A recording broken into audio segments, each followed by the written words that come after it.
Hi Denise, so more essays, let's get right into this. Private cars, benefits or disadvantages. Let's see what you said.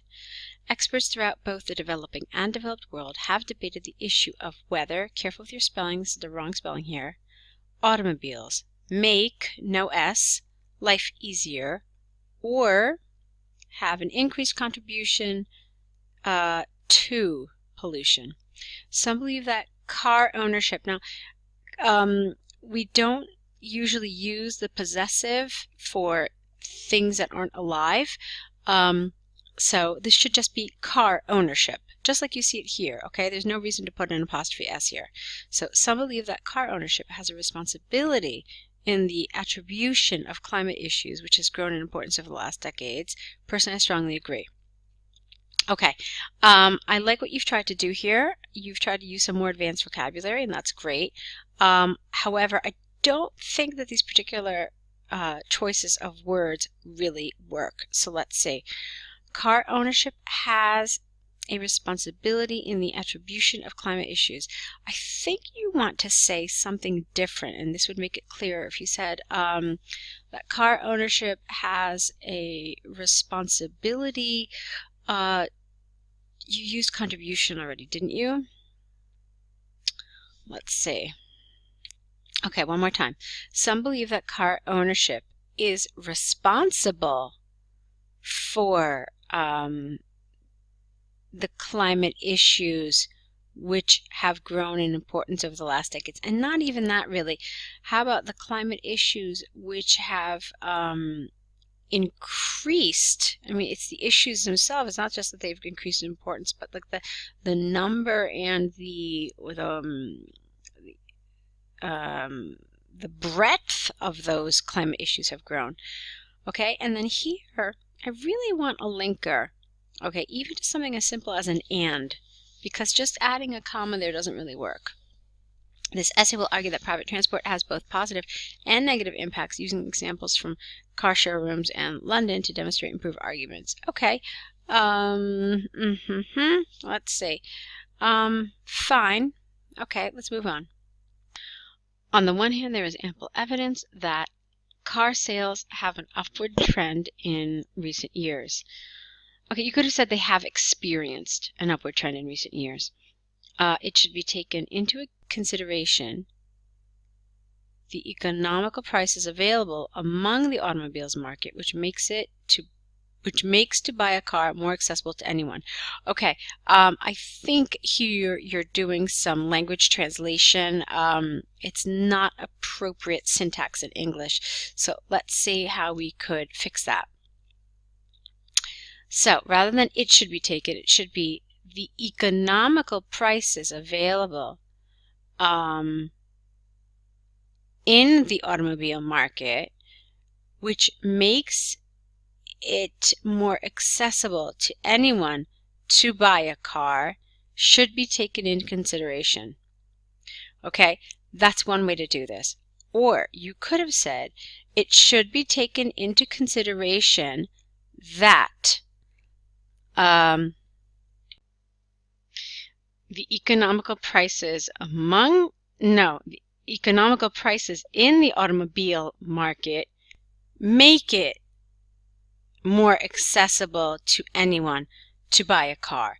Okay, so either way you had to change around the word order and some of the syntax of the sentence. All right, let's move on. For example, many managers, no, not car sales. I think you mean from car showrooms or from car companies. So let's try that. For example, many sales managers from car showrooms who were interviewed, ED, said that the car prices dropped by 40% in comparison with the year before, and this helped to increase their annual sales. Therefore, it is clear that if prices are more accessible, there would be more people buying cars, making their lives easier because they might travel more comfortably, LY, and faster than before. You successfully used a conditional statement here. That's great. That's an example of advanced grammar. And you used the tenses correctly. You did everything correctly there, other than this little mistake here. So that's a good job. I do have a little concern with your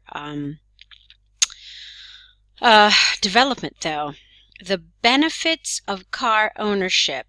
How are you telling me the benefits of private ownership here? What you've told me simply is that cars are more accessible. But where is the benefit to that? Do you understand what I mean? Look again at the question. It says, there's a growing trend of private ownership. Do the benefits of this? So we are supposed to answer in this paragraph what the benefits of private car ownership is. You haven't answered that. You've simply told me that car ownership is increasing.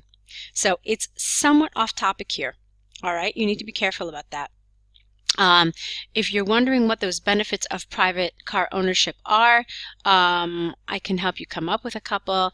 For example, one is autonomy. People are able to, to drive themselves wherever they want. They can, they don't have to depend on public transportation. And so it's freedom for the actual citizen himself. Another thing is that if more people own cars, then the government doesn't have to invest so much in public transportation.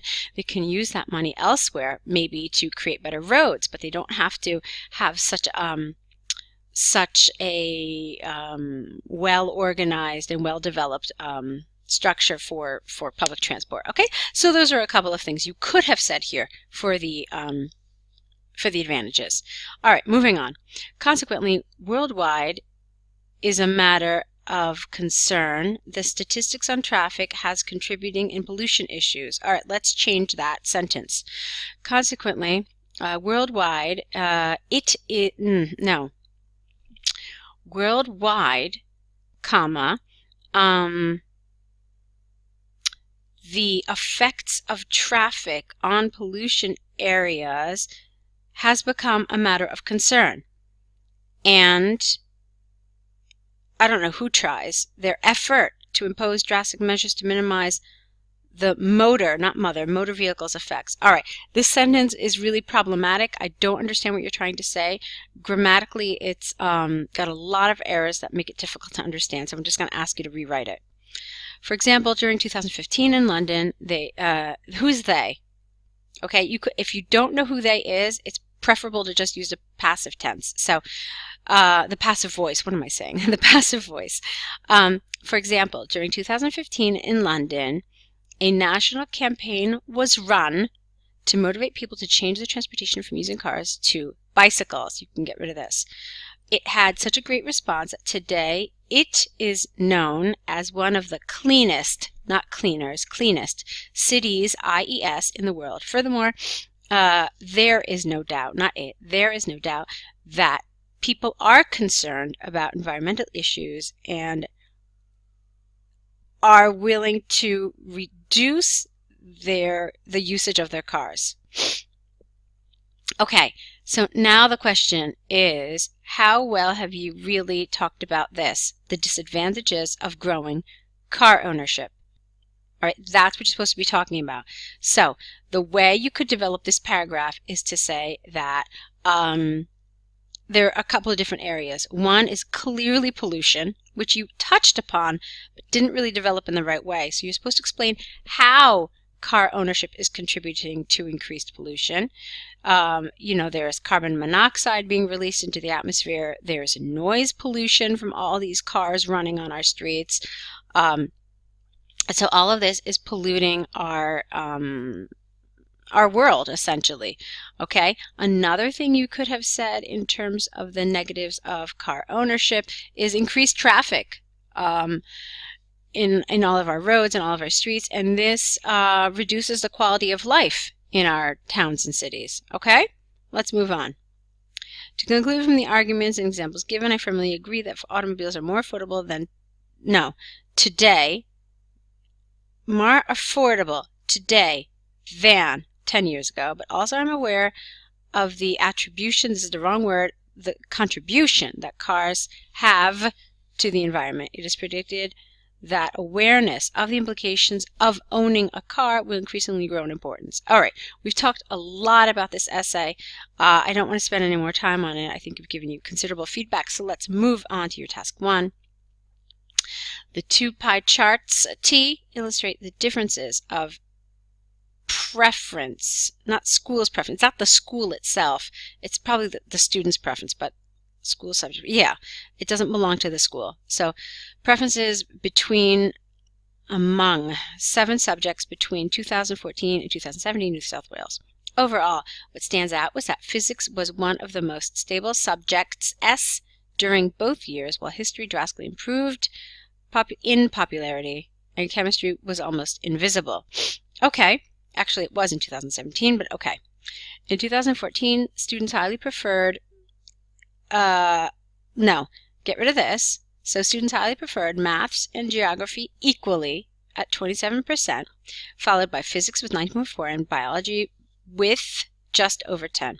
The same subjects showed reductions 2 years later, with the exception of physics and biology that grew 2% and 11% respectively. In contrast, PE, you didn't have to write subject, was part of the least popular subject groups, S, with 8.7 in 2014, but subjects decreased. Oh, but students decreased their interest almost. Wait, what? They decreased to almost double? Let me look at this here, Denise. Wait. PE. Let me increase the size for a second. Let's see. All right, PE, where are you? PE is here at 8.7, and then here it's, okay. All right, I see. So it decreased by half, pretty much is what you're trying to say. Okay. But students decreased their interest by half by 2017. Chemistry and IT represented the lowest of the children's interest with less than 1%. Interestingly, there were no chemistry. This is awkward. Interestingly, there was no preference for chemistry during the last period in question. Finally, history had the most remarkable change from 1 to 19% in students' preferences. Okay, I think I understand how you organized it. I was trying to figure it out. I think you grouped the ones that were highest in 2014 and then talked about them, how they changed in 2017, and then you took the ones that were least popular in 2014 and compared them to 2017. All right, it's fine. I mean, there's more than one way to do this because I was confused as to why history was here, but I understand it. It's fine. It's logical. I think this is a lot better than your task 2. I think you've done some nice things here, but there's still some errors. So, but on the whole, I understand the way you organized it. I think you talked about everything. I will just double check. Okay, I just double checked, you did. So it's yeah, it's a nice attempt. And look, it's not super long, but I think you did a good job here, okay? So go ahead and correct these essays, return them back to us, add to your error correction list, and I'm really excited to see what you're going to do on your next task 2. I hope that the feedback for your task 2 today will give you some food for thought in order to improve your next essays, all right? Good luck with those.